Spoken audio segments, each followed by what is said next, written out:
दोस्तों, कोए को अतिथि आगमन का सूचक और पितरों का आश्रय स्थल माना जाता है। पौराणिक कथाओं के अनुसार इस पक्षी ने अमृत का स्वाद चख लिया था, इसलिए मान्यता के अनुसार इस पक्षी की कभी स्वाभाविक मृत्यु नहीं होती है। कोई बीमारी एवं वृद्धावस्था में भी इसकी मृत्यु नहीं होती है। इसकी मृत्यु आकस्मिक रूप से ही होती है। जिस दिन किसी कोए की मृत्यु हो जाती है, उस दिन उसका कोई साथी भोजन नहीं करता है। कोआ अकेले में भी भोजन कभी नहीं खाता है। यह अपने किसी साथी के साथ ही मिल बांटकर भोजन ग्रहण करता है। दोस्तों, कोए को भविष्य में घटने वाली घटनाओं का पहले से ही आभास हो जाता है।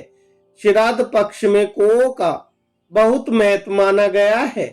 शास्त्रों के अनुसार कोई भी आत्मा कोए के शरीर में स्थित होकर विचरण कर सकती है।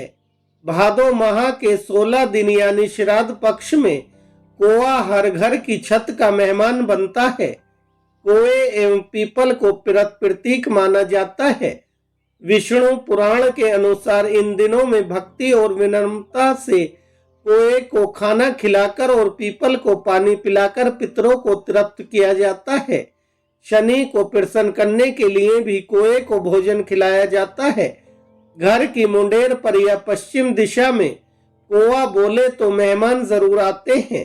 कोआ घर की उत्तर दिशा में बोले तो घर में लक्ष्मी आती है।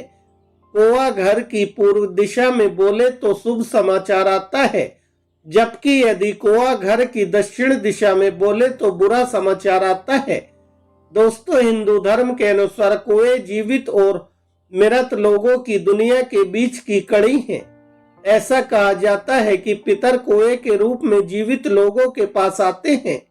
भारत में हिंदू पौराणिक कथाओं में हम कोए को अपने दिवंगत प्रियजनों के रूप में संदर्भित करते हैं, खासकर हमारे पूर्वजों में। इसलिए जब भी हम कोए को अपने सामने आते और काऊ काऊ करते देखते हैं, तो हम इन्हें खाना खिलाते हैं और पानी पिलाते हैं। यह गहराई से और दृढ़ता से माना जाता है कि हमारे पूर्वज कोए के रूप में हमसे मिलने आए थे। दोस्तों, कोआ करवस जाति का एक पक्षी है। इसका उल्लेख विश्व के कई साहित्यों में किया गया है। अपने काले पंख, कर्कश ध्वनि तथा सड़े हुए आहार के सेवन के कारण कोआ अक्सर हानि और अपशगुन से जुड़ा होता है। फिर भी अपने विभिन्न प्रसंगों के कारण इसका प्रतीकवाद जटिल है।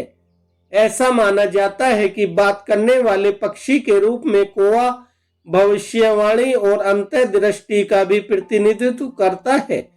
कहानियों में कोए अक्सर मनोविकार के रूप में कार्य करते हैं, जो भौतिक संसार को आत्माओं की दुनिया से जोड़ते हैं। क्योंकि कोआ जीवन और मृत्यु के बीच का मध्यस्थ जानवर है, एक कैरियन पक्षी के रूप में कोए मृतकों और खोई हुई आत्माओं के साथ जुड़े हैं। हिंदू धर्म के अनुसार ऐसी मान्यता है कि पूर्वज कोए के रूप में आते हैं। इस प्रकार कोए को खाना खिलाकर वे मृत पूर्वजों को खाना खिलाते हैं या कोए द्वारा पूर्वज तक भोजन पहुंचाते हैं।